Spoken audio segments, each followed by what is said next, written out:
Buenas tardes. En nombre de la Universidad Católica de La Plata queremos agradecer a ustedes la presencia y principalmente al grupo del Congreso Internacional de la Lengua que está organizando esta actividad junto a la Cátedra Libre de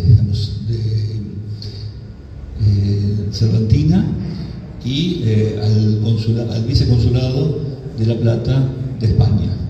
Así que es un honor para nosotros contar con estos auspiciantes tan relevantes en este juego de una exposición sobre Cervantes, en donde hemos conjugado las letras con parte de la colección del doctor Pedro Barcia, expresidente de la Academia Nacional de Letras, su colección precisamente de libros sobre Cervantes, que exhibimos en una de las vitrinas, que ahora estamos viendo en el fondo de pantalla, algunos de los libros, y esos libros inspiraron también a que 15 artistas invitados trabajaran sobre Cervantes, pensando como Quijote cabalgaba la pampa.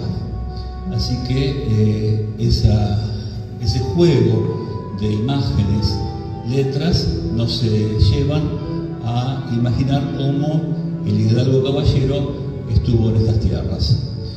Y profundamente relacionado a esta donación de Pedro Luis Barcia de sus libros a la Biblioteca de la Universidad Católica, que vemos ediciones interesantísimas, importantes, que marcan la relevancia de la muestra.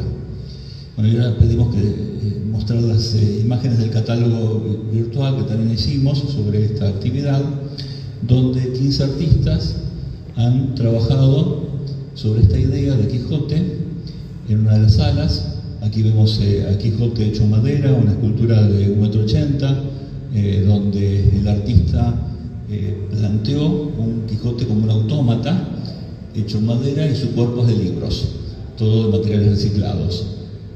Así que, bueno, acá el artista también sitúa a Quijote en la pampa, y los molinos, los gigantes, son reemplazados por los ombúes. Aquí el artista, Gloria Guindani, nos muestra el Quijote con su lanza, pero escapando también de las presiones y de las locuras. Un juego muy interesante de esta prestigiosa artista. Aquí una visión también del Quijote con poncho, con lanza, en la pampa, donde Sancho Panza está en su burro, pero están cabalgando junto al ombú y al molino de viento en un cielo muy particular. Aquí otro artista, Roxana Maya Yoshimoto, trabajó con soltura la línea analizó la escritura cursiva de Cervantes y con las variaciones de su firma. Cervantes a veces escribía su apellido con B largo o con B corta en diferentes ocasiones, entonces esto fue reflejado por la artista en este juego de renglones de cursivas.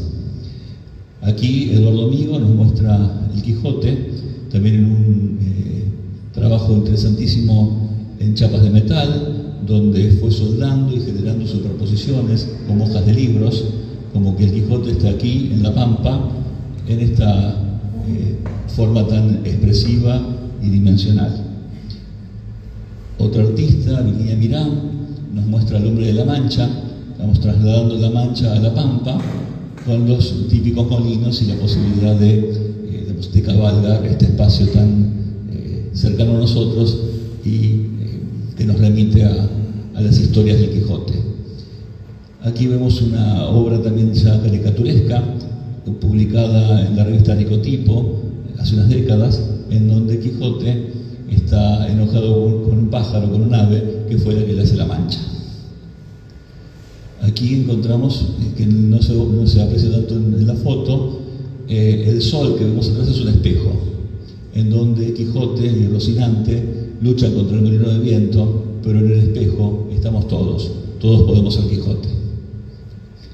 Otra obra donde una lupa nos muestra los molinos, de lo mínimo a lo absolutamente fastuoso, como el ingenio hace que podamos encontrar la grandeza del Quijote en lo mínimo de esos pequeños molinos.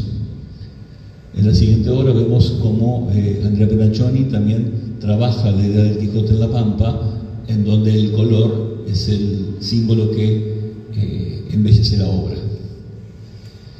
Aquí Jorge Rama nos hace también otra visión del Quijote, donde el caballo ya es un caballo de calecita, tiene un palo que lo sostiene, él tiene la lanza, está luchando contra el molino, pero él está dentro de las aspas del molino.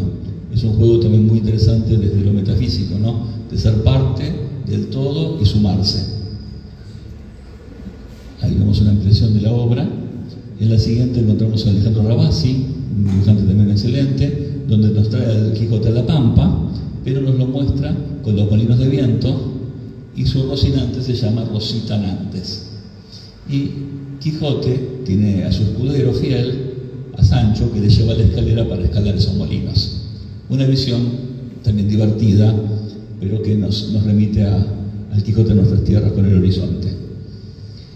Y aquí Lautaro Siro y Eric Alba trabajaron juntos en la misma obra. Lautaro es abstracto, así que hizo los fondos de la noche de la Pampa, y Eric Alba pensó en el rancho en donde vive Dulcinea del Toboso. El rancho donde es la pulpería, que sería el salón donde Dulcinea atendía a los peregrinos, y bueno, aquí Quijote está acercándose a la tranquera del campo argentino, que nos hace ese juego entre las dos visiones. Así que vemos rápidamente cómo los artistas han trabajado desde las imágenes, desde las letras. Tenemos las letras del propio Cervantes en la colección de Pedro Barcia, y esto seguirá para muchas actividades más, y nos pareció lo adecuado, dado que la ciudad de La Plata fue la sede del primer libro completo, la primera edición completa de Cervantes de su Quijote.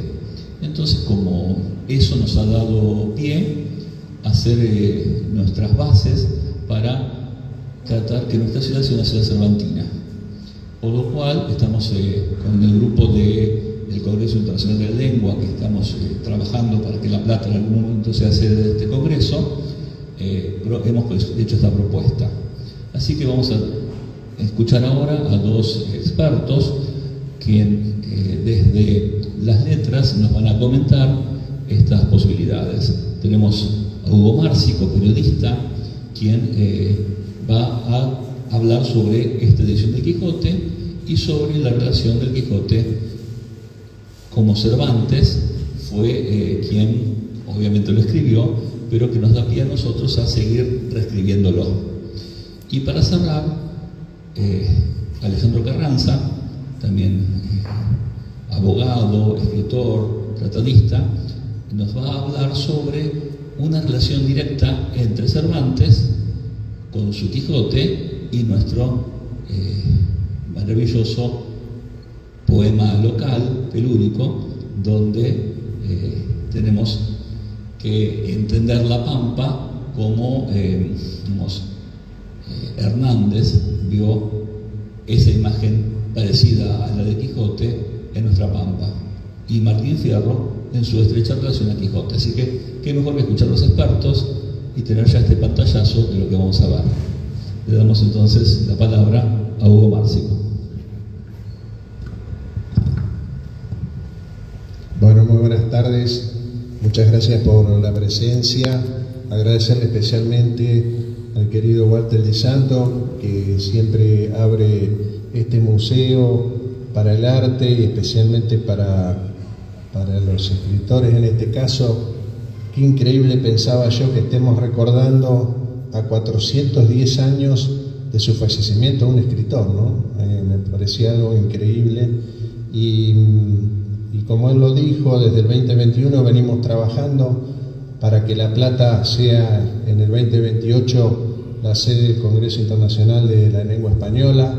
Estamos en ese tema, en una disputa con la ciudad de Panamá, así que bueno, esperemos que salga todo favorable hacia La Plata. Y en el medio de esa situación, el mismo equipo, porque estamos trabajando también con el Instituto Cervantes de España, que es el que decide el tema del Congreso también, y es el que promociona a Cervantes. Por eso venimos trabajando, para que La Plata sea ciudad cervantina, porque tiene los antecedentes que decía Walter, y yo quiero destacar la muestra realmente que hizo Walter con los artistas y la exposición de libros de esta universidad que tiene antiguos, muy antiguos, sobre Cervantes, sobre el Quijote de la Mancha. También aprovechar a decir que hoy es el día del fallecimiento de Cervantes, 22 de abril, pero mañana se celebra el Día Internacional del Libro y del Derecho de Autor. En el fallecimiento también, fue el día del entierro de Cervantes, pero quisieron de alguna manera simbólicamente poner a tres grandes escritores como lo son Cervantes, Garcilaso de la Vega y William Shakespeare, que murieron justamente el mismo día. Vuelvo a decir Cervantes un día antes, pero lo sepultaron ese 23 y mañana la UNESCO declaró, así que también de alguna manera este es el reconocimiento. Bueno, dicho esto, voy a hablar sobre Cervantes. Podemos decir que Miguel de Cervantes Saavedra fue un novelista, poeta, dramaturgo y soldado español que nació el 29 de septiembre de 1547 en Alcalá de Henares, municipio y ciudad española perteneciente a la Comunidad de Madrid, y que falleció de diabetes tipo 2, según los biógrafos, el 22 de abril de 1616 en Madrid, España. Su padre fue Rodrigo Cervantes, 1509-1585, un modesto cirujano, y su madre Leonor de Cortinas, de la que no existen demasiados datos, pero que sí se dedicaba a los quehaceres hogareños.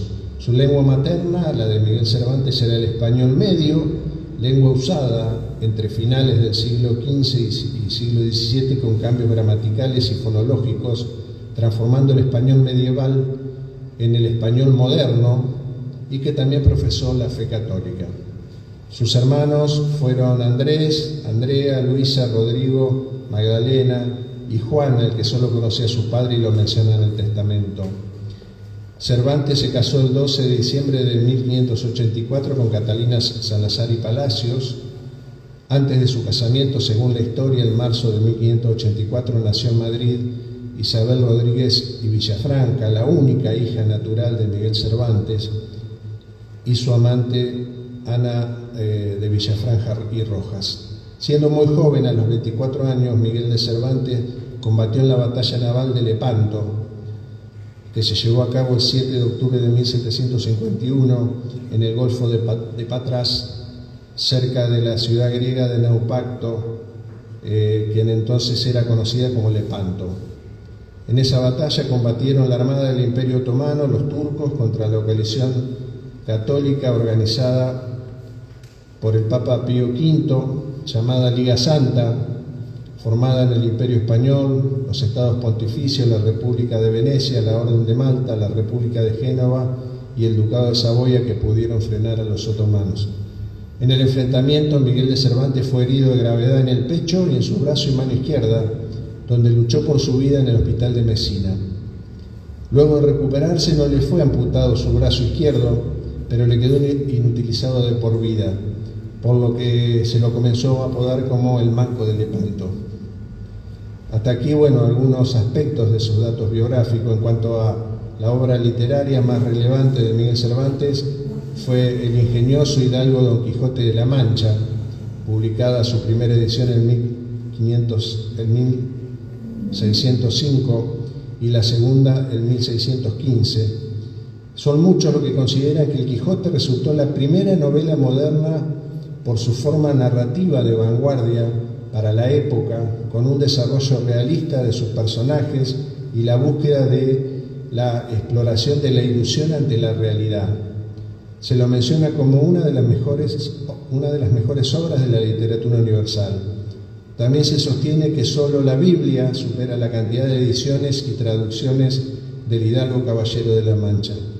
En una apretada síntesis del Quijote hay que destacar que relata la historia de un hidalgo pobre, Alonso Quijano, que enloqueció leyendo libros de caballería y tomó la decisión de convertirse en un caballero andante, acompañado de su escudero Sancho Panza, en defensa de la justicia, combatiendo molinos de viento, transformando en fantasía la realidad, texto donde explora la diferencia entre el idealismo y el materialismo.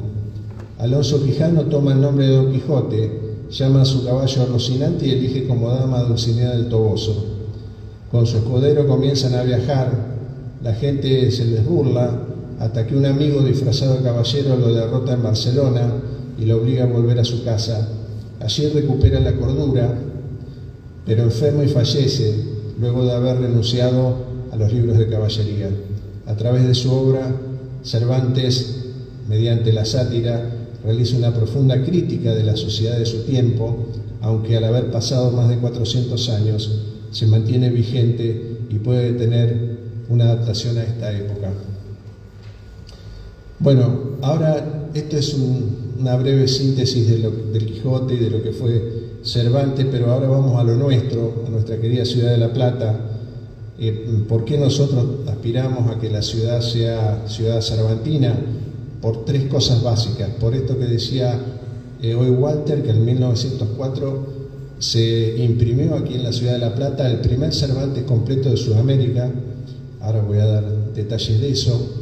Porque tenemos una red de bibliotecas públicas que tienen antiguas, que tienen mucho material antiguo sobre Cervantes, y porque dentro de poco se va a remodelar la Plaza de España, y allí hay una decisión por pedido del cuerpo consular, que agradecemos al vicecónsul de España que se encuentra aquí con nosotros, y también de la colectividad española, para que allí se instale el monumento de El Quijote y su lancero, símil al modelo que hay en la Plaza de Madrid.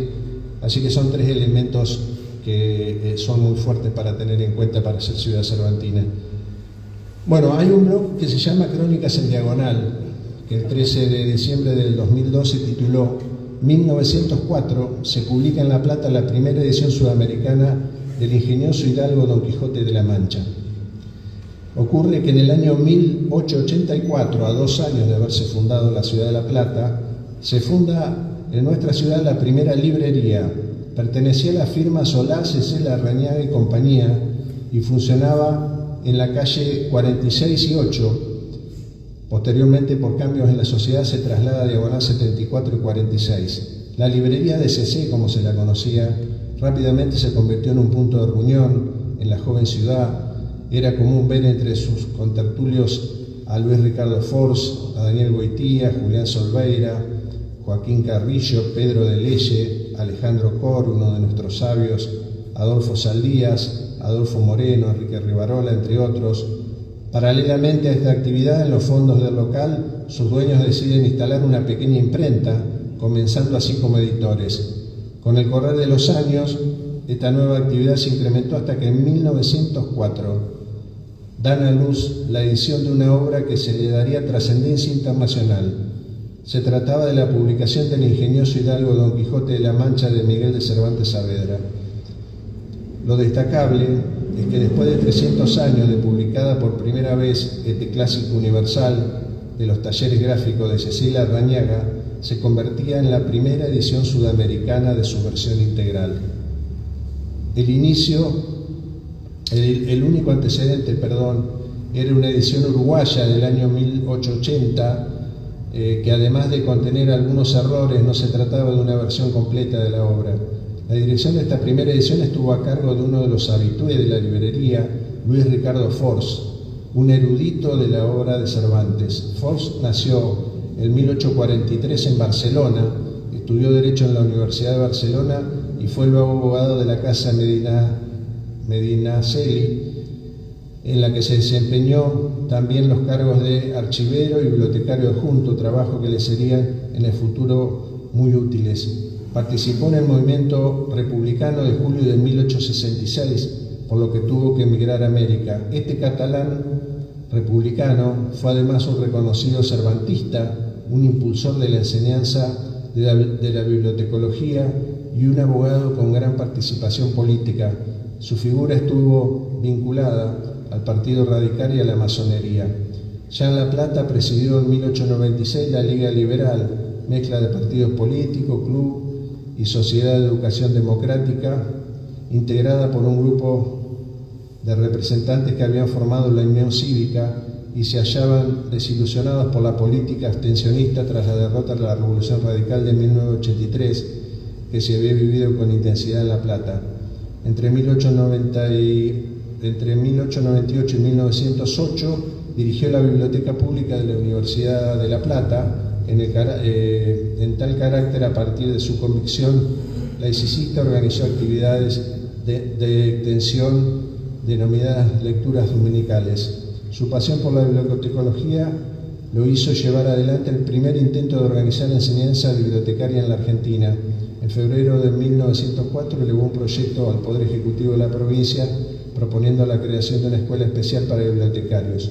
El proyecto especificaba con gran cantidad de cuestiones pedagógicas sobre la enseñanza del tema y entre otros fundamentos destacaba que así se podrá ofrecer un porvenir honroso y útil ocupación a la juventud estudiosa de ambos sexos que anualmente sale de los establecimientos platenses de enseñanza. Uniendo su erudición cervantina con su pertenencia a grupos de instituciones, también publicó trabajos donde pretendía otro tipo de simbología.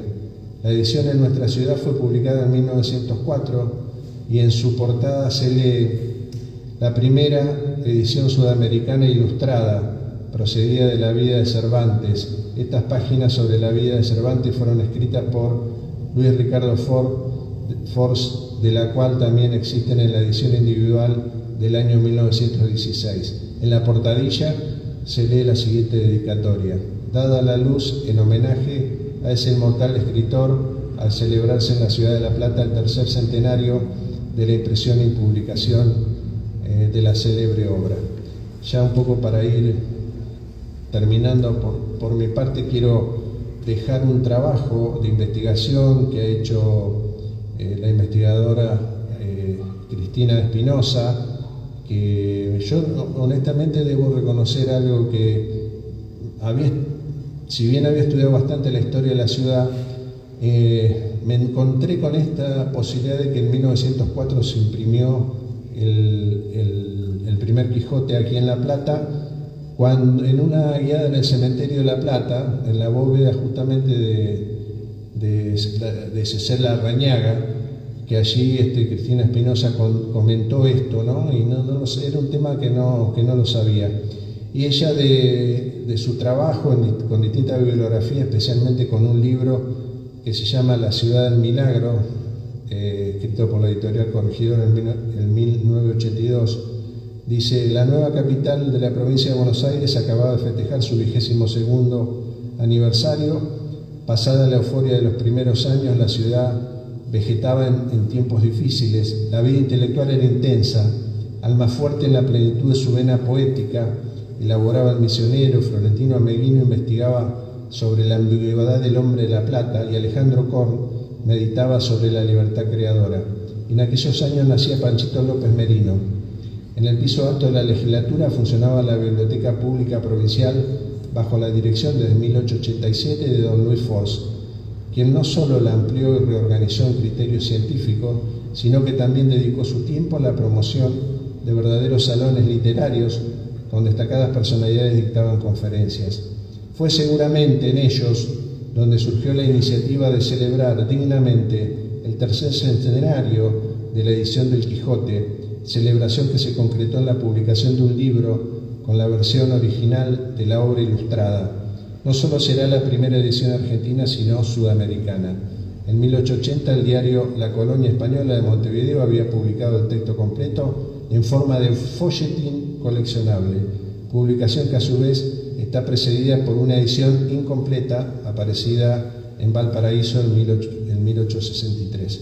Cuando Miguel de Cervantes Saavedra publicó la primera parte del Quijote, la tasa, el testimonio de las erratas y el privilegio real, que equivalen respectivamente al precio del libro, a la certificación de las correcciones y a la protección contra ediciones clandestinas, ya en aquel tiempo se planteaba el tema, y la protección contra ediciones clandestinas decía estaban fechadas en el año anterior, como fechado en el año anterior. Esto movió que Ricardo Ford a concretar la recordación del tercer centenario del Quijote en 1904.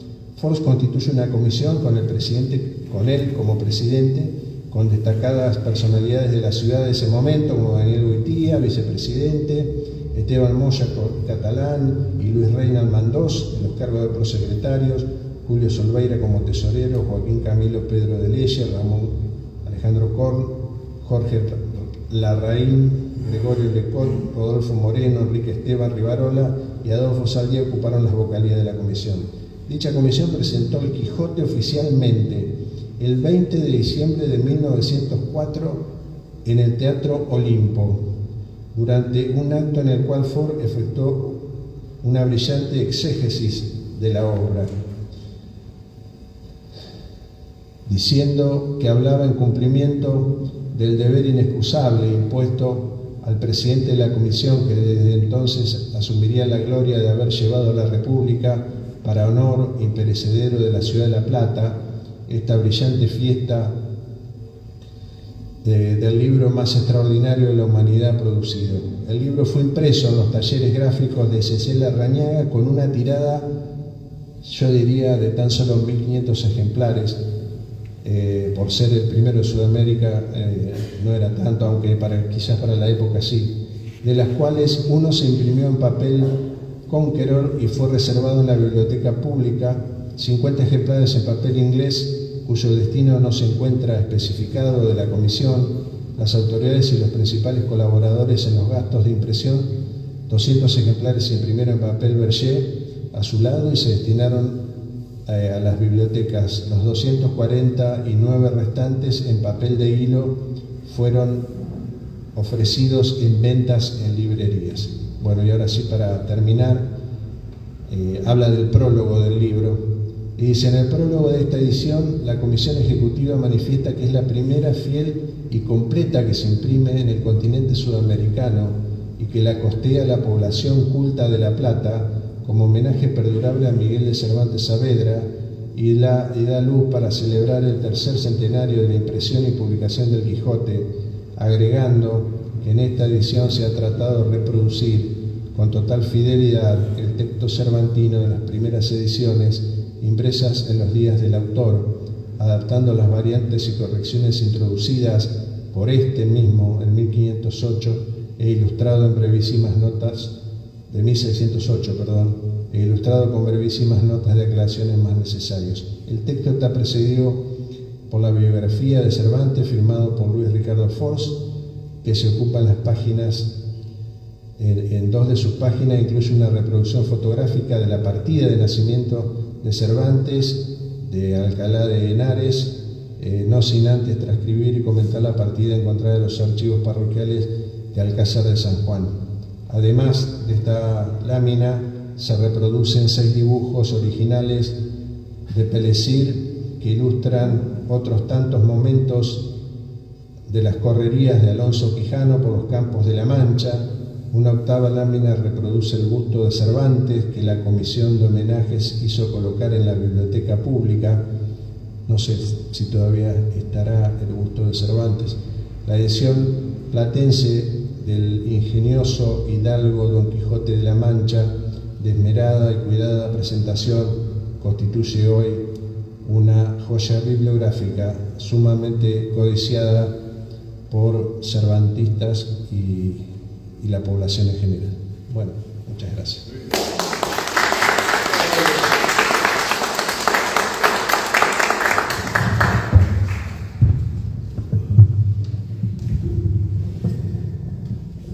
Bueno, buenas noches.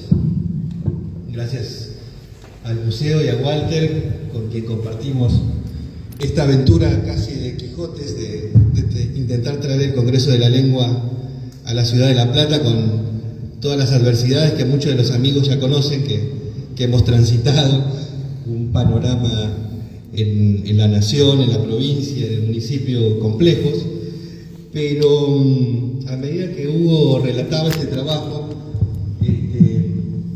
sentía que esta quijotada que hemos emprendido tenía vínculo con estos hombres, estos personajes que crearon esta ciudad y que decidieron sumarse a un mundo nuevo.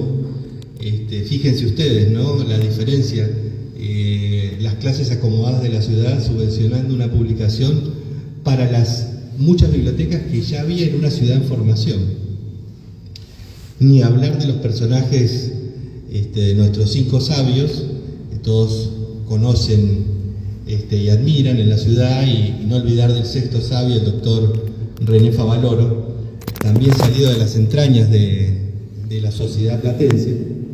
Y fue ese antecedente histórico y esa necesidad de devolverle a la ciudad el rol que supo tener, lo que nos impulsó a intentar traer esta candidatura a la ciudad de La Plata.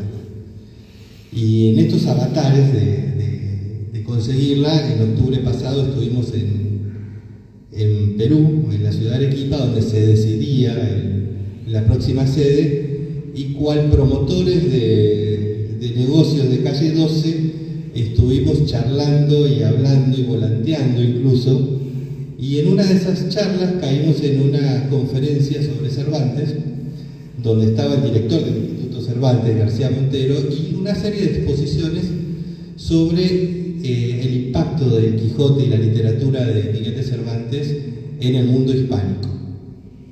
Yo debo confesar que he transitado por muchas etapas en mi vida, una de las cuales, y duró bastante rebeldía respecto a la herencia hispánica, ¿no? Soy de esa generación que empezó a cuestionar el lugar de América Latina en el mundo, intentando escindir tal vez de manera irracional en un punto, diría, esa herencia.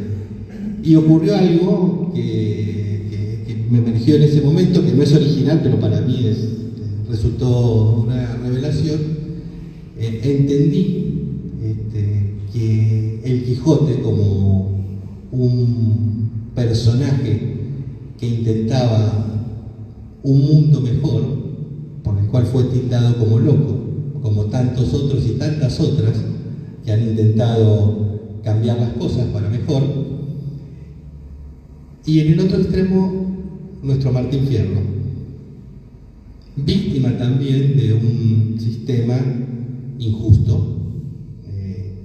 Recordamos, y todos lo sabemos mejor, Martín Fierro elige cruzar la frontera, hacerse matrero y rebelarse contra la leva forzosa y todas las injusticias que el gaucho estaba viviendo. Pero ¿cómo llega el Quijote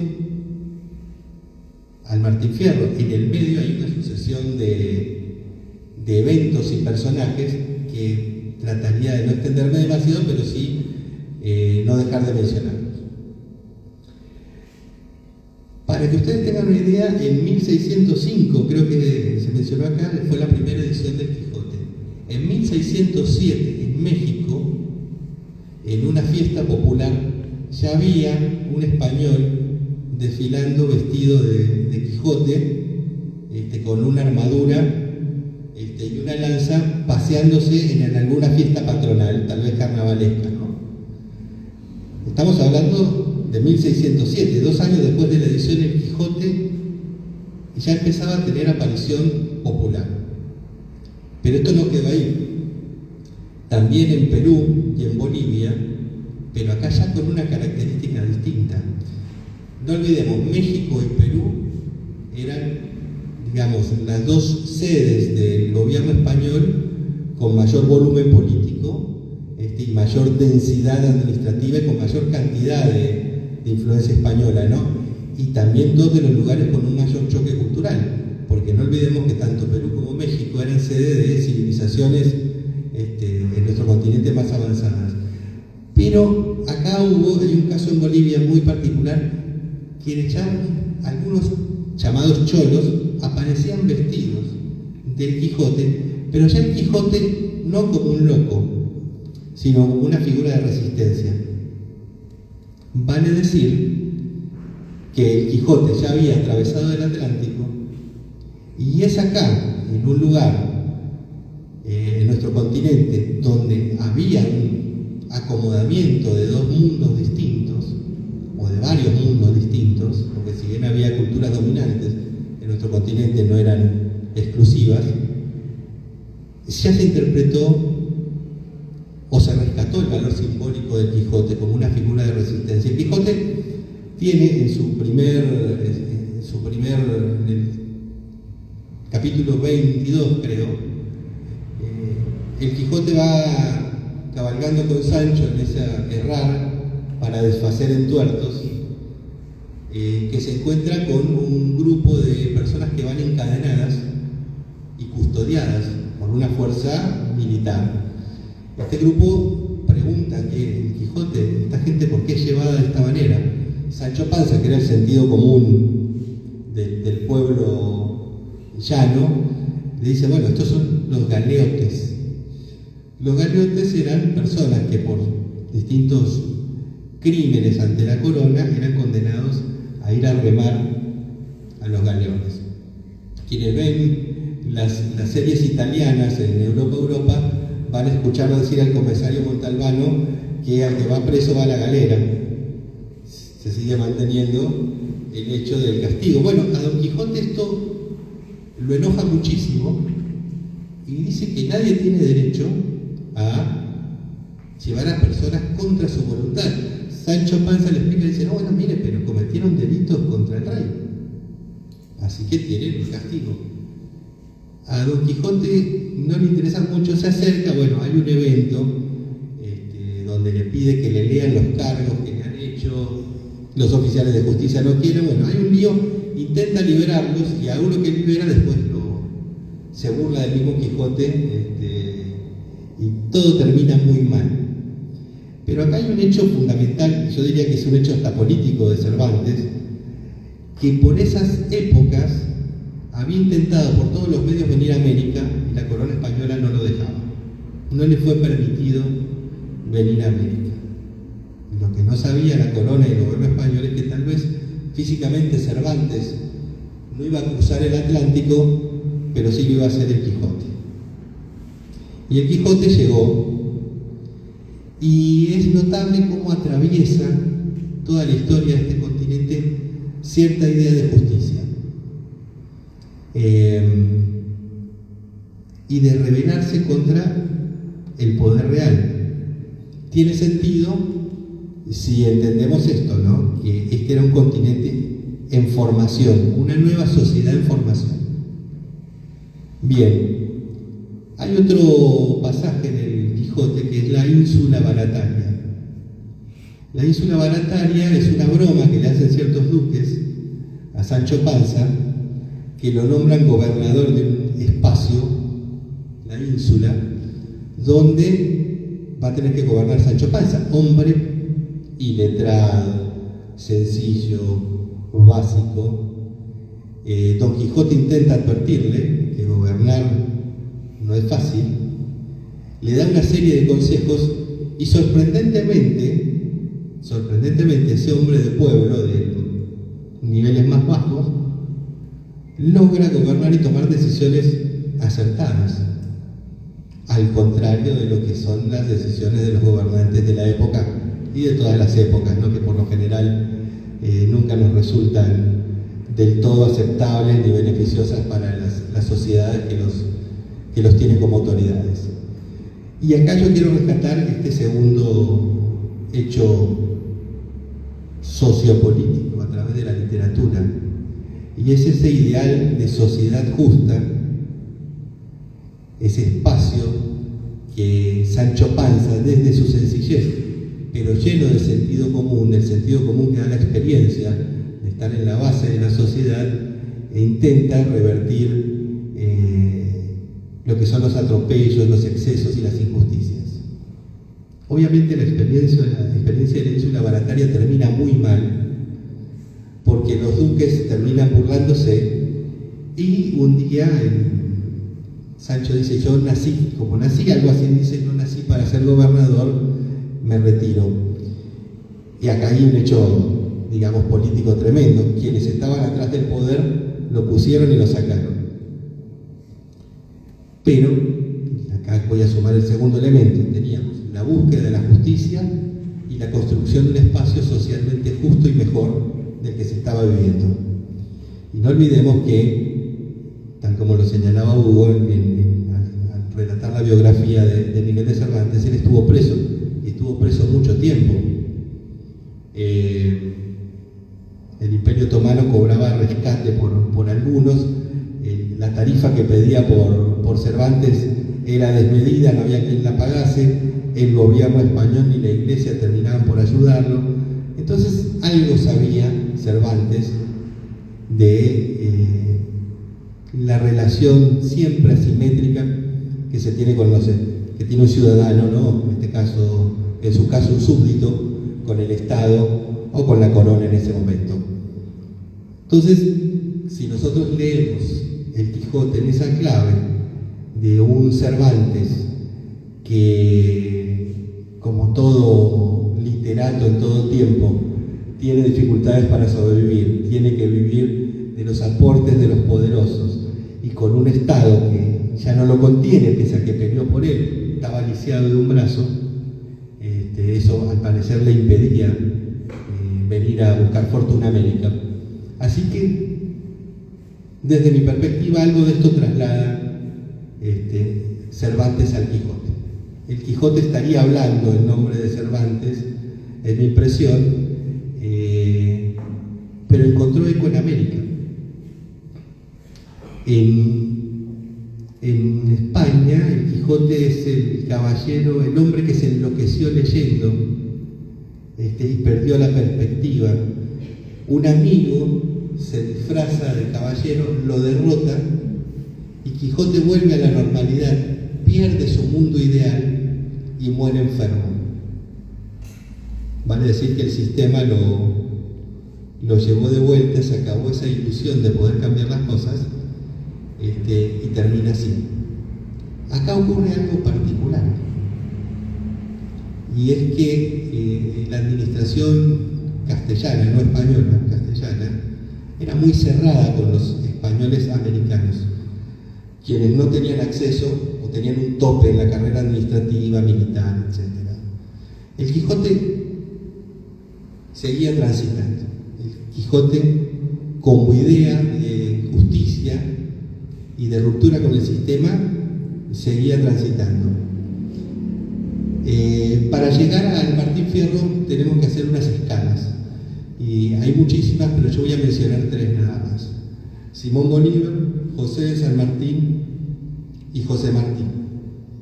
Simón Bolívar, en su lecho de muerte, dice: los más majaderos de la historia hemos sido Jesús, el Quijote y yo. Un Simón Bolívar que estaba en un viaje de exilio, abandonado por los amigos. Tal vez algunos amigos se disfrazaron de caballero y lo derrotaron. Se estaba yendo, muere en el trayecto al exilio. José de San Martín, que llevaba una biblioteca de no menos 700 volúmenes, cruzaron los Andes, tenía una gran referencia en el Quijote. De hecho, llamó a Cuyo, donde fue un gobernador excelente, su ínsula cuyana, y era la construcción de un espacio socialmente justo, con respeto por sus habitantes, por sus conciudadanos, ¿sí? Y una construcción de un sistema que se diferenciara del vivido por los criollos hasta ese momento. Podríamos decir, además de San Martín, el hecho de abstenerse de intervenir en guerras civiles también muestra la hidalguía que uno cree reconocer en el Quijote, ¿no? Tantos Bolívar como San Martín seguramente han sido objetos de burlas y han sido llamados Quijotes, porque todo el esfuerzo que hicieron políticamente ellos no lo pudieron capitalizar, si bien su valor simbólico, y esta es la otra conclusión que yo quiero acercarles, el valor simbólico del Quijote, de Bolívar y San Martín como libertadores de América trascendió esas derrotas a mano de la normalidad del momento. Entonces, quería dejarles estas 2 instancias antes de llegar al Martín Fierro. Pero hay una tercera persona que es interesantísima, que es el prócer de la independencia de Cuba, Martí, que además fue poeta. Yo diría que es el último poeta que combatió. Le fue mal en todas sus empresas. O sea, en realidad tenía un gran carisma. Algunos, incluso de sus cercanos, dicen que estaba realmente loco. O sea, se lo podía encontrar delirando en una habitación, hablando, yendo y viniendo, elaborando los planes más locos para independizar a Cuba de España. Recordemos que España y Puerto Rico fueron las últimas en separarse del Imperio Español, ¿no?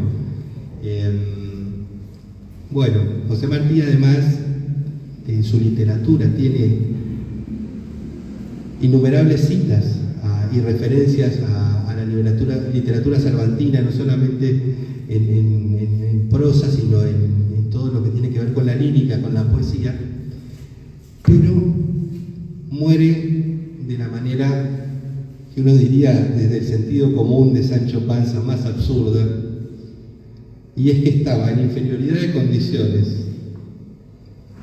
frente a lo que todo el mundo sabía que era una emboscada.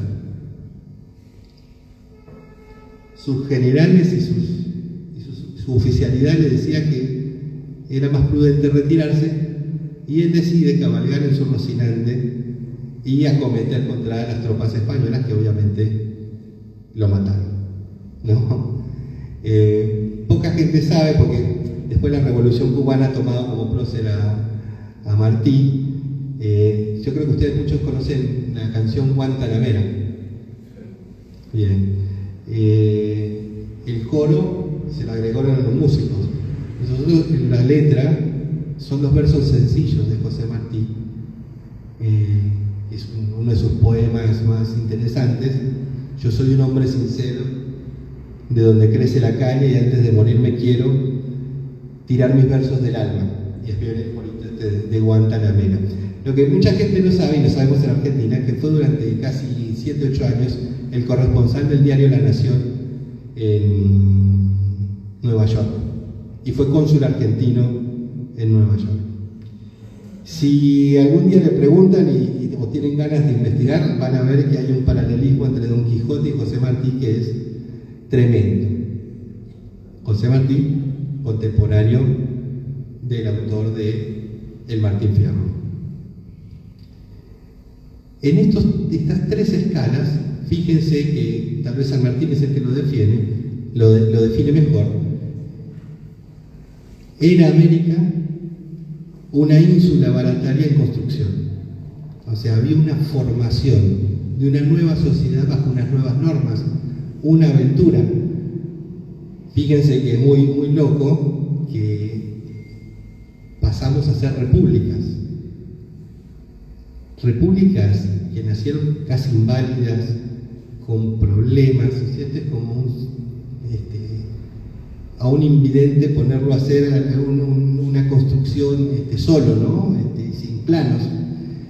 Bueno, tal vez las mayores quijotadas de la historia universal haya sido la independencia de nuestro continente. No sé en qué momento ocurrió que derrotamos al imperio más poderoso del momento y nos erigimos en naciones presuntamente libres. Y acá estamos. Y acá estamos tratando de encontrar nuestro lugar en el mundo, pero lo cierto es que el espíritu del Quijote, de la búsqueda de una sociedad más justa en ese espacio ideal que es la ínsula barataria, lo seguimos haciendo. ¿Y Martín Fierro? Y Martín Fierro es la víctima de un sistema en construcción. Un sistema que prometió, o sea, pasa con todos los ciclos políticos, ¿no? Se nos promete una realidad ideal, pero después no resulta, por distintas razones. Esto es cíclico y así va. Bueno, el Martín Fierro es el gaucho que se le habla de un Estado, se le habla de una nación, y resulta que el tipo únicamente termina siendo obligado a combatir para que otros ganen tierras. Él nunca va a tener su tierra, no recibe justicia, empieza a ver todo, hay que hacerse amigo del juez, dice en algún pasaje, y el tipo decide rebelarse ante eso y partir, hacerse matrero. Tiene una especie de Sancho Panza, una especie de compañero que es Cruz, que recordarán que ante la injusticia de ver a un gaucho morir de la manera que era cometido Martín Fierro, decide ponerse de su lado y ambos terminan fuera del sistema. Así como que fuera del sistema Sancho Panza. Entonces, a mí me resultó después de todos estos pensamientos, que después fui investigando un poquito para no venirles a mentir mucho, me pareció que esto, América Latina, tal como dijo García Márquez, es un sueño que estamos soñando todos, que sabemos y queremos que sea de una manera, pero que algo o alguien o muchos terminan limándolo de alguna manera, como esta ciudad que fue un sueño. Nosotros vivimos en una ciudad que fue un sueño, fue una idea. A veces no recordamos lo que fue esta ciudad, la primera ciudad en América en tener iluminación eléctrica en las calles, su plano, un plano salido de una novela de Julio Verne. O sea, nosotros seguimos siendo. La Plata también fue una ínsula barataria y sigue siendo. No sé si ustedes saben que cuando Benoit va a recibir el premio de la Feria Mundial de París, que La Plata gana el premio al desarrollo urbano, quien le entrega el premio es Julio Verne. O sea, háblenme de realismo mágico, ¿no? Porque es una cosa totalmente inesperada. ¿Qué conclusión tenemos de esto? Y repensar sobre la sociedad que queremos, la sociedad que soñaron por nosotros, y ese sueño del cual nos apropiamos, así como se apropiaron los primeros americanos del Quijote, apropiarnos de esta idea de justicia, de equidad, de una sociedad mejor, e irnos con esta idea, ¿no? Que los escritores, así como Hugo, nos dejan mojones sobre los cuales y con los cuales orientarnos para construir un mundo mejor. Así que los invito a releer el Quijote, libres de antihispanismo, como fue mi vida en un momento, pero abrazando el valor simbólico que tiene de justicia, de equidad y de una comunidad organizada, donde todos estemos bien. Muchas gracias.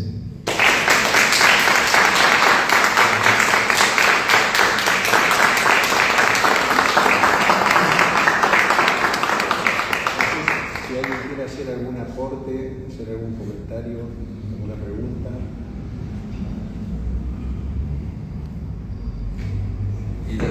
Sí, Horacio. Y el aporte de Cristina Espinosa.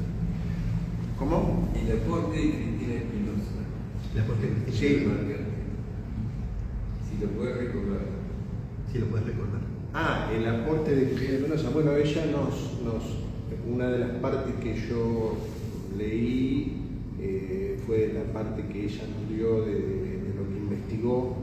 Pero bueno, ella haciendo las guías del cementerio, no se hablaba prácticamente de este tema que el primer Quijote de Sudamérica se había escrito en La Plata, y yo lo escuché por primera vez ahí en una charla que dio cuando tuvimos.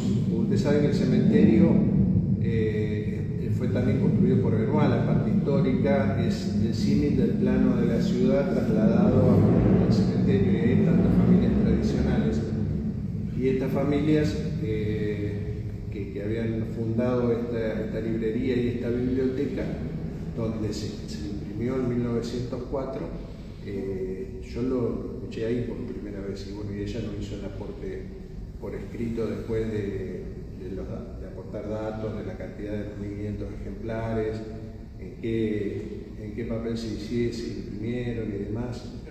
Y un dato importante que sí quiero aclarar, que prácticamente no queda ningún ejemplar de eso en la ciudad, salvo, por eso queremos convocar, si conocen a familias tradicionales de la ciudad, que a lo mejor en alguna biblioteca antigua de algún bisabuelo, de algún abuelo quizás pueda... Antes de tirar todos los libros, claro, puede haber quedado. Y el único que hasta ahora está rescatado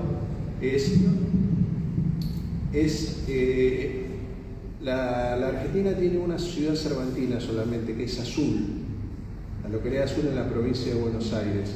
Y ahí hay un museo con todos elementos que hoy me contaban se llevaron desde acá, desde La Plata para Azul, para armar el Museo de Azul. Y ahí está un ejemplar visto por un platense que hoy me lo contó, impreso acá en 1904 en La Plata. Este ejemplar que nosotros estamos valorando. Hay otro ejemplar en Madrid, en el Instituto Cervantes. Ellos tienen un ejemplar. El Instituto Cervantes ha estado acá en La Plata en otras oportunidades. Ellos también nos animan a ser parte de la ciudad cervantina, por esto que mencionaba Hugo, ¿no? La Federación de Instituciones Culturales y Deportivas incluye bibliotecas también. Nosotros somos una de las ciudades de la Argentina con mayor cantidad de bibliotecas. En una época donde el conocimiento aparentemente pierde frente a las redes sociales, bueno, este también es otro estímulo para salir a buscar en las bibliotecas populares, en las bibliotecas de las escuelas, a ver si podemos rescatar antecedentes del Cervantes, del Quijote, pero también de la literatura cervantina. Porque esto además, esto hay que decirlo, no es únicamente un tema cultural y nada más. La cultura también trae movimiento económico a la ciudad. Eso es algo que hemos buscado nosotros también al traer eventos de gran magnitud a La Plata, culturales. Así que a buscar en las bibliotecas y antes de tirar los libros de los abuelos, de los bisabuelos, revisemos lo que a lo mejor se desliza alguna copia del Quijote. Y una cosa más también para agregar, el objetivo cuál sería, si nosotros tenemos, como vamos a tener a Quijote y Sancho Panza en la Plaza España, y tenemos las bibliotecas, muchas de ellas antiguas, como la de la Universidad de La Plata, como la biblioteca de la Universidad Católica, Euforión, bueno, podemos nombrar un montón de bibliotecas antiguas más. La idea es hacer un circuito cervantino que surja desde esa plaza y vaya a recorrer las distintas bibliotecas históricas, donde obviamente las bibliotecas van a tener que hacer el aporte de tener expuestos en un lugar destacado, digamos, las obras de Cervantes, ¿no? Ese sería un poco el criterio que venimos ideando más o menos como idea. Y bueno, también esto requiere, Alejandro, que ha estado más en la parte administrativa, esto requiere como primera instancia que el intendente esté de acuerdo en que La Plata sea ciudad cervantina y que prepare una nota en tal sentido dirigida a las autoridades del Instituto Cervantes que se encargan del tema, y en ese trámite estamos porque hay dos voluntades que nosotros vemos, una de tener el Congreso de la Lengua Española y la otra que La Plata sea ciudad cervantina. Por lo menos en la actual gestión nos han planteado esa posibilidad. Tenemos acá al vicecónsul de España. La ciudad de La Plata también tiene una presencia de colectividades españolas muy importante, con instituciones fuertes. Vamos a tener en breve nuevamente el Club Español, incluso como sede de estas actividades. Y bueno, también reivindicar, creo que la ciudad de La Plata debe tener, tampoco nos confirmarán, uno de los mayores números de pedidos de ciudadanía española. Entonces también esta es una manera de reivindicar las raíces de muchísimos y muchísimas platenses, que además de esta visión simbólica del Quijote, que es la que yo les estaba narrando, también tener esa conexión con su tierra de origen, ¿no? muy poderosa que es parte de la idiosincrasia de nuestro pueblo. Bueno, muchísimas gracias a los expositores, a los que nos han acompañado. Los invitamos a todos a recorrer la muestra y a buscar en sus bibliotecas El Quijote de 1904. Gracias por acompañarnos.